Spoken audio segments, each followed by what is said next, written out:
Michelle here, Dreaming English, and today is International Women's Day.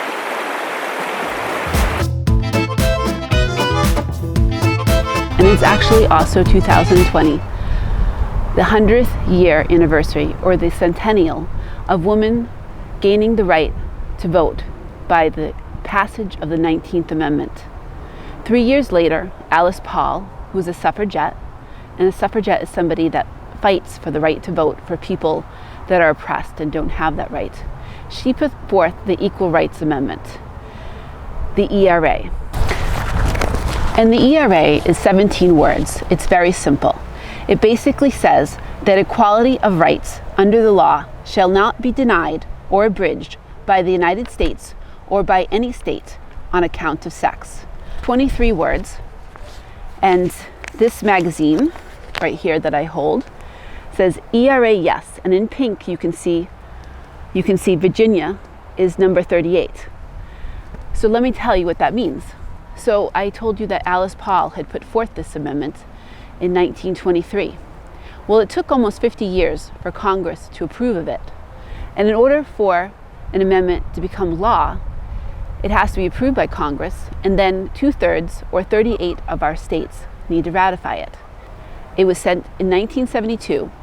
The amendment was approved by Congress and sent out to the states for ratification.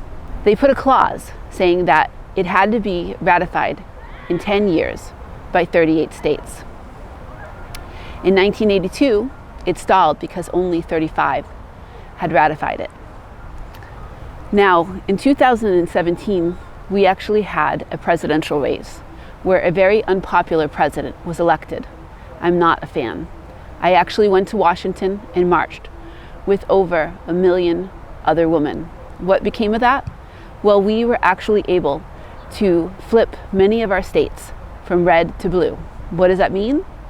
Well, red states are Republican states and blue states are Democrat. So we flipped many of our states. And in 2017, the state of Nevada was flipped. The state Congress turned from red to blue, and Nevada became the 36th state to ratify the Equal Rights Amendment.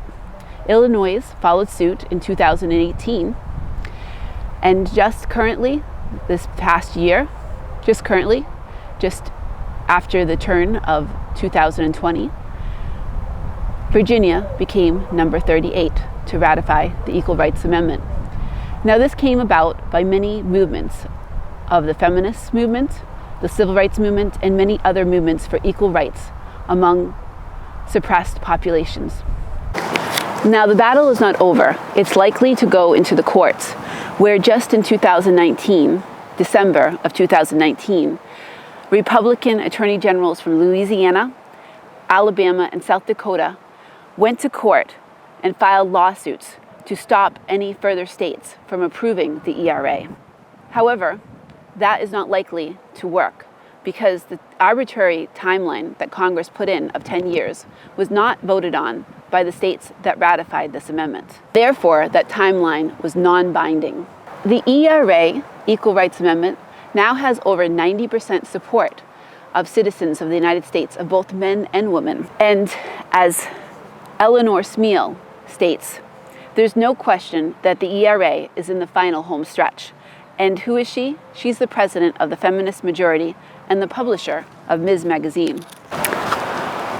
So, women will not be denied our full rights under the law.